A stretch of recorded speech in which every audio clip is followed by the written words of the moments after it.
கர்த்தருடைய நாமம் பிரஸ்தப்படுவதாக. இந்த புதிய மாதத்திலே ஆண்டவர் நமக்கு தரும் ஆறுதலின் செய்தியை, நம்பிக்கையின் செய்தியை உங்களோடு பகிர்ந்து கொள்வதில் நான் மகிழ்ச்சி அடைகிறேன்.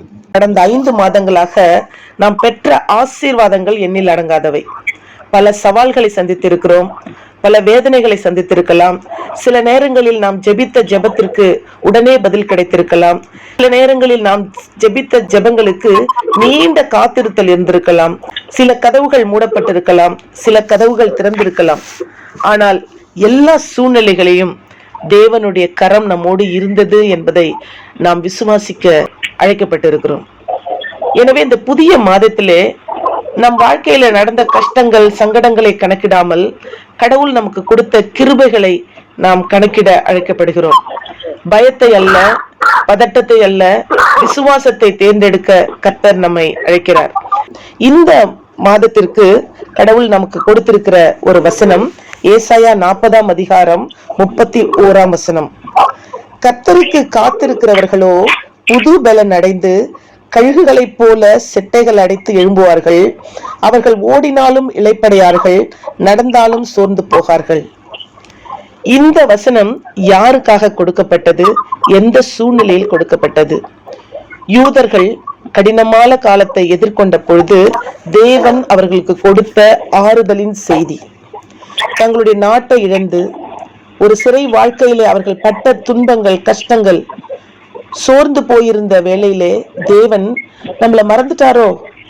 நான் இவ்வளவு நல்ல கடவுளுக்கு நான் ஊழியம் செய்யறேன், ஆண்டவருடைய வார்த்தைகளை கேட்டு நான் சரியா நடந்துட்டு இருக்கேன், ஆனா என் வாழ்க்கையில ஏன் இவ்வளோ சோதனைகள், வேதனைகள், இவ்வளோ கண்ணீர்கள், நான் தினம் தினம் துக்கத்திலேயே படுத்து எழுந்திருக்கிறேனே, கடவுள் என்னை மறந்துட்டாரோ என்று நாம் வேதனைப்படுகிற இந்த மாதிரியான சிச்சுவேஷன்ல தான் யூதர்கள் இருந்தாங்க.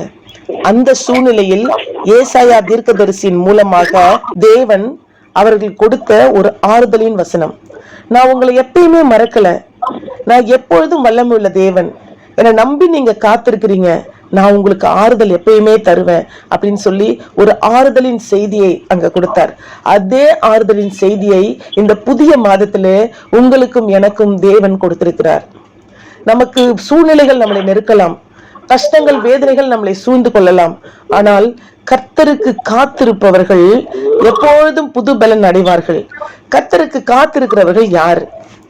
தேவனை மட்டுமே நம்பி அவருக்காக நம்முடைய நேரத்தை செலவிட்டு, அவருக்கான நேரம், எனக்குன்னு அவர் நேரம் வச்சிருப்பார், என்னை எப்பொழுது பாதுகாக்கணும், எனக்கு எப்பொழுது வாய்ப்பு கொடுக்கணும், எனக்கு எப்பொழுது சுகம் கொடுக்கணும்னு சொல்லிட்டு தேவனுக்கு தெரியும்.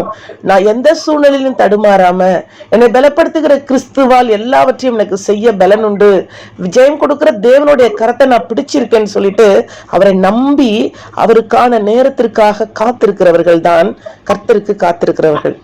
என் வாழ்க்கையில அவர் செயல்படுவார் என்று விசுவாசம் வைத்திருப்பவர்கள் சோர்வடைந்தாலும், வேதனை உடல் ரீதியாக, மன ரீதியாக நாம் சோர்வடைந்தாலும் தேவன் என்னை விட்டு விலக மாட்டார் என்று நம்பிக்கையோடு இருப்பவர்கள், தேவன் நமக்கு பலன் தருவார் என்று விசுவாசத்தோடு இருப்பவர்கள், குடும்ப வாழ்க்கையா இருக்கட்டும், வேலையா இருக்கட்டும், உடல் நலமா இருக்கட்டும், பொருளாதார நெருக்கடியா இருக்கட்டும், நாம் செய்கிற ஊழியமாக இருக்கட்டும், எல்லாவற்றிலும் சோர்வடையும் தருணம் நமக்கு வரும்.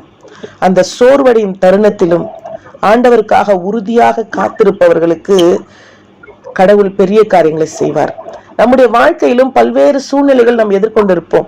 ஆனால் தேவனுக்கு காத்திருக்கும் பொழுது அவர் என்ன நமக்கு கொடுக்கிற அந்த வசனம் மூலமா, கழுகு போல செட்டைகளை அடித்து எழும்புவார்கள், அவர்கள் ஓடினாலும் இடைப்பறையார்கள், நடந்தாலும் சோர்வடையார்கள். ஓடினால் என்பது என்ன சொல்றாங்கன்னா, நம்ம அன்றாட வாழ்க்கையில சாதாரண ஓட்டம் இல்லை, மனுஷிகமான ஓட்டம் இல்லை, நமக்கு பல்வேறு நம்மளை துரத்திக்கிட்டே இருக்கு பிரச்சனைகள், நமக்கு சோர்வு தரும் சோதனைகள் வந்துகிட்டே இருக்கு, நிறைய பொறுப்புகள் வந்துட்டே இருக்கு, கஷ்டங்கள் வந்துட்டே இருக்கு, பணியில நிறைய அழுத்தங்கள் வந்துட்டே இருக்கு.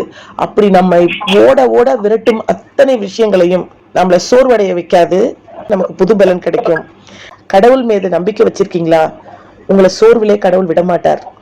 உங்க வாழ்க்கையில தடைகள் வரும், ஆனா தளர விட மாட்டார். காலங்கள் நீண்டு போகும், ரொம்ப காலம் காத்திருக்கிறனே அப்படின்னு நமக்கு மனசுல சோர்வு அடையும், ஆனா நம்ம மனசு எப்பயுமே உடைய விட மாட்டார். நமக்கு இந்த மன சோர்விலே புதிய தைரியத்தை கொடுப்பார். நம்முடைய தோல்வியிலே நமக்கு புதிய நம்பிக்கையை கொடுப்பார்.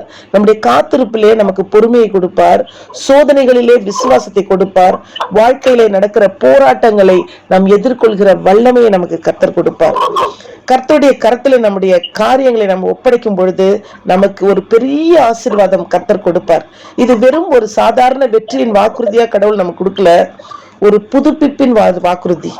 நம்முடைய சூழ்நிலைகள், கஷ்டங்கள் இந்த 5 மாதங்களாக, இந்த 2026 ஏன் தான் என் வாழ்க்கையில வந்ததோ, இவ்வளவு பிரச்சனைகளை நான் சந்திச்சிருக்கிறேனே அப்படின்னு மனம் வாடி போயிருந்த நமக்கு இந்த சூழ்நிலைகளை இந்த 6வது மாதத்துல கர்த்தர் மாற்ற போகிறார்.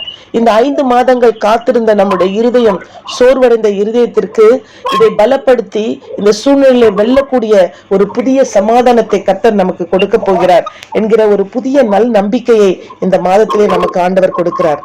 இந்த மாதத்தில் தேவன் நம் வாழ்விலே புது பலன், புதிய வாய்ப்புகள், புதிய சிந்தனை, புதிய வெற்றிகள், இப்படி அளவற்ற கிருபையினால் நம்மை நிரப்பி வருகிற மாதங்களிலும் ஒரு மிகப்பெரிய வெற்றியின் மாதமாக நம்மை நடத்த போகிற இறைவனுக்கு நம் கோடான கோடிகளை நன்றிகளை ஏறெடுப்போம். இந்த வசனத்தின் மூலமாக வேதனையிலும் சோதனையிலும் விரக்தியிலும் இருக்கிற நமக்கு ஆறுதலின் தேவனாக, நம்மை தேற்றுகிற தேவனாக, நமக்கு புது பலன் கொடுக்கிற தேவனாக, புதிய வாய்ப்புகளை கொடுக்கிற தேவனாக, புதிய காரியங்களை நம் மூலம் செய்கிற தேவனாக, பலருக்கு சாட்சியாக வைக்கிற தேவனாக நமக்கு இருக்கிற தேவனுக்கு இந்த நேரத்திலே நன்றியோடு நம் அடி மடந்திலிருந்து ஆண்டவருக்கு நன்றி செலுத்தி இந்த புதிய வாய்ப்புகளை சுதந்திரத்துக் கொள்ள நாம் தயாராக இருக்க கர்த்தர் நம்மை அழைக்கிறார்.